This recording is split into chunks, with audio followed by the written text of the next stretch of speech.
오늘은 배상 책임 사고로 다친 분들을 위해서 합의금이 어떻게 산정되는지, 그리고 합의금을 높이려면 뭘 알아야 되는지 꿀팁만 골라서 알려드리겠습니다.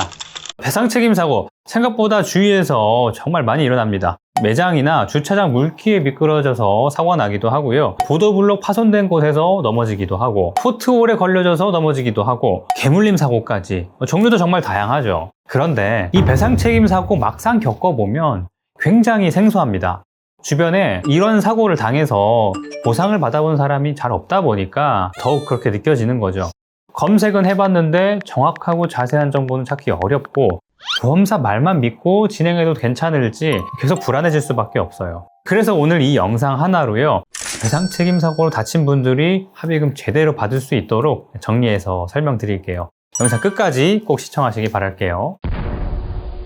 보험사로부터 받을 수 있는 보상은 최대한 받아내야 되겠죠. 문제는 이게 어떻게 보상이 되는 건지 피해자 입장에서는 너무 어렵다는 거예요. 상대 손해사정 업체 직원은 최대한 잘 보상해 드리겠습니다 라고 말은 하는데, 이 말을 어디까지 믿어야 할지 알 수가 없죠. 그래서 중요한 게 뭐냐면요, 피해자가 조금이라도 알고 대응하느냐, 아예 모르고 대응하느냐, 이 차이가 합의금에서 정말 크게 납니다. 지금부터 잘 들어보세요. 배상 책임 사고에서 여러분이 받을 수 있는 보상 항목은 이렇습니다. 먼저 위자료입니다. 보험사 산정 기준으로 진단주수 한 주당 20만 원으로 산정됩니다. 예를 들어 6주 진단이면 120만 원이죠. 다음은 치료비예요. 교통사고와 다르게 배상 책임 사고는 지급보증 제도가 없습니다. 그래서 본인이 직접 결제한 치료비 내역이 보상받는 대상이 되겠죠. 휴업손해는 보통 입원한 기간 기준으로 산정이 되고요. 2025년 하반기 기준 보통인부임금을 적용하면 하루에 이 정도 금액이 나옵니다. 실제 소득이 더 높으면 그 소득 기준으로 반영이 되죠. 여기서 중요한 건요, 입원한 기간 기준이에요. 그러니까 휴업손해를 많이 받으려면 입원을 최대한 많이 하셔야 된다는 거겠죠.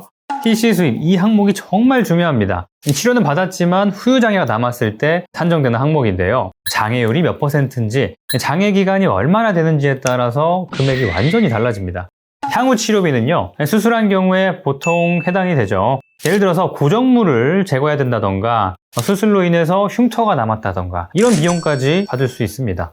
마지막으로 기타 손해배상금인데요, 통원 치료를 하면서 발생한 교통비입니다. 하루 약 8,000원 정도로 보시면 되는데, 전체 항목의 금액을 더하고 여기서 본인 과실을 차감하면 최종 합의금이 되는 구조입니다.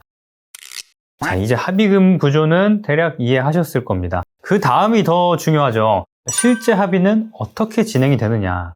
보통 보험사 손해사정 직원이 치료 다 받고 서류 준비되면 연락을 달라고 합니다. 그래서 피해자가 진단서, 치료비 영수증, 소득 자료 이렇게 준비해서 보내면 보험사에서 합의금 산정하고 연락이 오겠죠. 보통 이런 식입니다. 원래 과실이 50%인데 30%로 조정해드렸고요. 최종 합의금은 500만 원입니다. 이렇게요.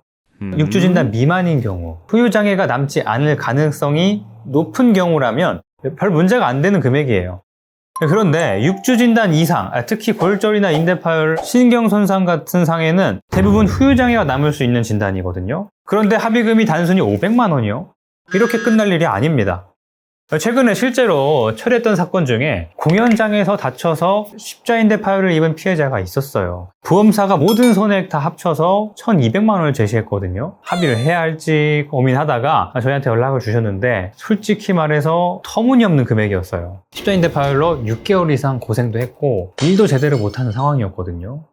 결국 후유장애 진단도 받으셨어요. 그리고 후유장애 부분을 인정받아서 최종적으로 5천만 원의 보상을 받으셨어요. 보험사가 처음 제시한 금액의 4배가 넘는 금액인데요. 이게요, 여러분, 가끔 있는 특별한 사례가 아닙니다. 항상 있는 일이에요. 교통사고 같은 경우엔 보험사에서도 어느 정도 피해자한테 적극적으로 합의를 제시해요. 하지만 배상 책임 사고는 완전히 다릅니다. 오로지 피해자가 입은 손해를 직접 서류로서 입증을 해야 됩니다. 문제는 내가 어떤 손해를 입었는지, 어떻게 입증을 해야 되는지 대부분의 피해자분들이 모른다는 거죠. 그럼 제대로 주장 자체를 할 수 없겠죠. 그래서 배상 책임 사고는요, 여러분 반드시 충분한 경험과 노하우가 있는 전문가의 도움을 받으셔야 됩니다. 좋은 전문가를 만난다면 여러분이 나중에 지불할 수입료는 결코 아깝지가 않아요. 만족스러운 보상을 받게 되실 거거든요. 저희 보상 멘토는 배상 책임 사고를 전문으로 하고 있습니다. 실제 사례를 보시면 저희가 어떻게 업무를 진행하는지 금방 아실 수 있을 거예요. 혼자 고민하지 마시고 꼭 상담 받아보시기 바랄게요. 분명히 도움 되실 겁니다. 영상 끝까지 봐주셔서 감사합니다.